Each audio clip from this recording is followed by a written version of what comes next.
Nous allons parler dans cette publication d'un sujet qui concerne l'apostasie. Et nous devons savoir que cette façon de se comporter ne concerne pas uniquement l'antichrist, celui qui va se faire passer pour Dieu. Car la parole de Dieu nous montre qu'il y a plusieurs antichrists, il n'y a pas un seul antichrist. Il y a plusieurs antichrists, en fait les antichrists, c'est ceux donc, qui vont à l'encontre des enseignements du Christ.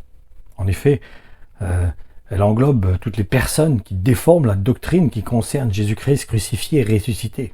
Et donc, tous ceux qui remettent en question les enseignements qui nous ont été transmis par les premiers apôtres. Et nous pouvons prendre comme exemple d'apostasie cet homme, celui qui se prétend être le successeur de l'apôtre Pierre. Du reste, il faut savoir qu'il y a beaucoup de catholiques qui dénoncent les agissements de ce personnage. En effet, entre toutes les hérésies qu'il transmet, nous voyons qu'il a fait une coalition avec d'autres religions. Et cela, malgré qu'ils n'ont pas la même foi que celle dont il est question dans l'Évangile, et qui consiste à placer sa confiance en Jésus en tant que Christ.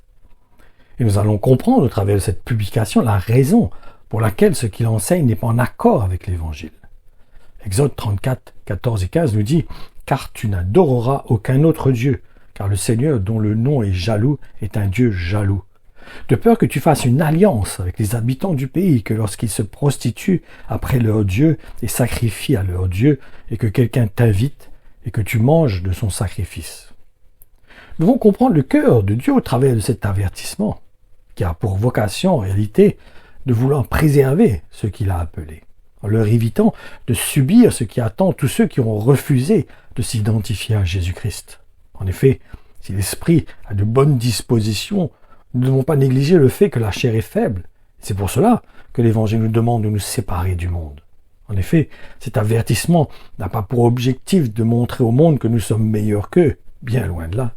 S'il nous demande de nous séparer du style de vie du monde, c'est uniquement pour nous éviter de tomber dans la tentation. Et nous serons d'accord que nous faisons face à assez de tentations comme ça. Et donc, ce n'est vraiment pas la peine d'en rajouter. Comme dit le proverbe, ne tentons pas le diable. Galates 6.1 nous dit, « Frères, si quelqu'un vient être pris en faute, vous qui avez l'Esprit de Dieu, ramenez-le dans le droit chemin, mais faites preuve de douceur à son égard.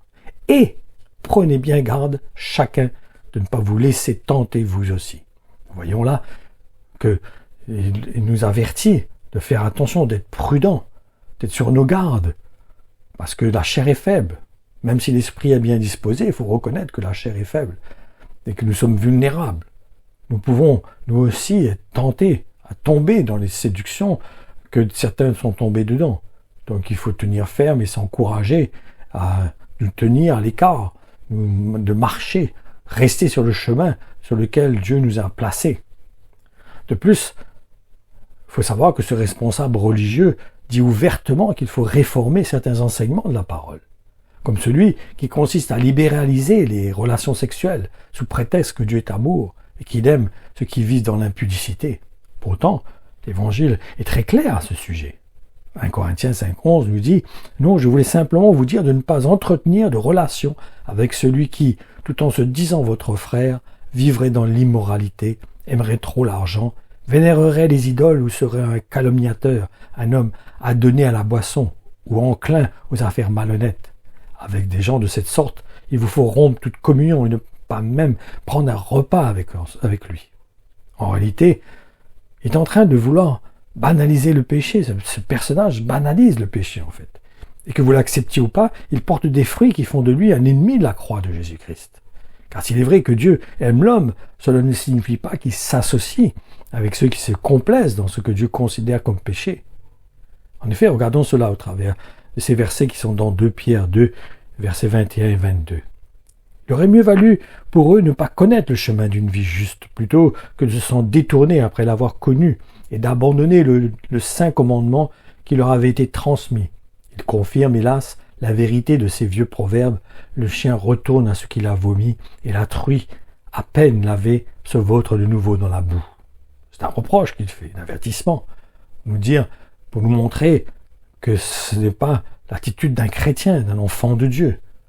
On ne retourne pas dans la vie de péché. On ne vit pas dans le péché. Il peut arriver qu'on tombe dans un péché, mais on ne vit pas dans le péché. On ne se complaît pas dans le péché. Et ne nous voilons pas la face, c'est évident que l'homosexualité fait partie des péchés que Dieu abhorre. Car il ne faut pas négliger cette réalité, que les rapports sexuels hors mariage sont au même niveau que les rapports entre personnes de même sexe. Regardons cela au travers de ce verset qui est dans Actes 15-20. Je propose que nous leur écrivions simplement qu'ils s'abstiennent de manger de la viande provenant des sacrifices offerts aux idoles, ainsi que des relations sexuelles hors mariage, qu'ils ne mangent pas la chair des animaux étouffés et ne consomment pas de sang. Mais il est évident que la parole de Dieu est très claire sur le fait que 2 hommes ou 2 femmes ne peuvent pas se marier ensemble. Allons voir cela dans 1 Corinthiens 7-2. Oui, mais que de dangers menacent les célibataires et que les tentations sont puissantes. C'est pourquoi, pour éviter tout dérèglement, il est préférable que chaque homme ait sa femme et que chaque femme ait son mari. Matthieu 19,4 nous dit aussi, il leur répondit, « N'avez-vous pas lu dans la Bible qu'à l'origine le Créateur a créé l'être humain, homme et femme ?» L'Évangile nous montre clairement que celui qui veut bénéficier du salut, il ne peut pas se comporter selon les principes de ce monde.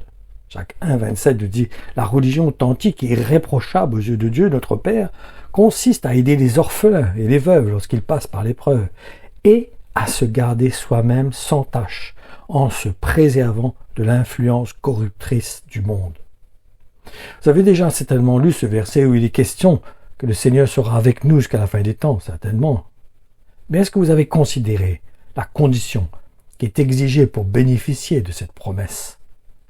Et nous allons voir dans Matthieu 28, versets 19 et 20. « Allez donc dans le monde entier, faites des disciples parmi tous les peuples, baptisez-les au nom du Père, du Fils et du Saint-Esprit, et apprenez-leur à observer tout ce que je vous ai prescrit. Apprenez-leur à observer tout ce que je vous ai prescrit. D'ailleurs, soyez-en persuadés, je suis moi-même avec vous chaque jour jusqu'à la fin du monde. » Donc la condition pour qu'il soit avec nous, c'est que nous observions ces enseignements. Et nous avons besoin de comprendre que le Seigneur attend de ceux qu'il a appelés qui se préservent des fausses doctrines. Matthieu 24,13 nous dit « Celui qui tiendra ferme jusqu'au bout sera sauvé. » C'est celui qui persévérera justement dans cette attitude d'observer les enseignements de Jésus-Christ. Ça ne veut pas dire d'être parfait, mais d'avoir ce désir, cette motivation de courir dans cette course, dans cette façon de voir, façon d'agir, cette façon de se comporter, qui est de vouloir accomplir la volonté de Dieu, avec l'aide de Dieu, parce que Christ est avec nous chaque jour, dans ce but, dans cet objectif. Ma conclusion, dans les derniers temps, le diable a utilisé des personnes qui ont pignon sur rue pour discréditer la saine doctrine de Jésus-Christ crucifié et ressuscité. Bien sûr, il ne va pas utiliser des gens qui ne touchent pas beaucoup de personnes. Il va utiliser des personnes qui influencent beaucoup de monde. Donc, ne nous fions surtout pas à l'apparence, car n'oublions pas que le diable se déguise en ange de lumière. Il ne faut jamais oublier cela. Comme je vous ai déjà témoigné une fois, au début de ma conversion, il y avait quelqu'un qui connaissait la parole de Dieu sur le bout des doigts, il la connaissait par cœur. J'étais un petit peu subjugué par sa connaissance de la parole. Après, le Seigneur m'a montré qu'il fallait que je m'éloigne de lui. Sur le coup, je ne savais pas exactement pourquoi. Mais après, il a été vu, été rendu témoignage que c'était quelqu'un qui touchait à la magie en même temps. Donc, ne nous fions pas aux apparences, mais écoutons le témoignage du Saint-Esprit dans notre cœur. Et c'est dans ce sens que nous devons nous assurer que l'évangile que nous entendons est bien en accord avec l'évangile qui nous a été transmis par les premiers apôtres. Et nous voyons clairement que beaucoup de chrétiens ont été séduits par le diable parce qu'ils permettent de remettre en question certains enseignements. C'est évident que beaucoup de chrétiens se permettent de questionner, de repositionner certains enseignements de la parole de Dieu, de remettre au jour certains enseignements, de remettre en question certains enseignements, et d'arranger certains enseignements, de les mettre à leur avantage, et donc de renverser le fondement de l'évangile, son but, ce qu'il doit atteindre dans les vies. Voilà, donc l'apostasie, c'est celui qui n'annonce pas l'évangile tel que l'ont transmis les premiers apôtres.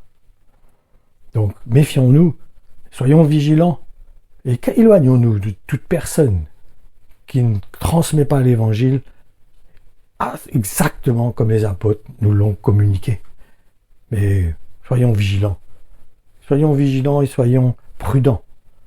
Le Seigneur nous a avertis de multiples fois d'être prudents, de nous préserver, d'être vigilants dans nos cœurs, d'être éveillés. Soyons éveillés et comprenons la volonté de Dieu. Soyez bénis.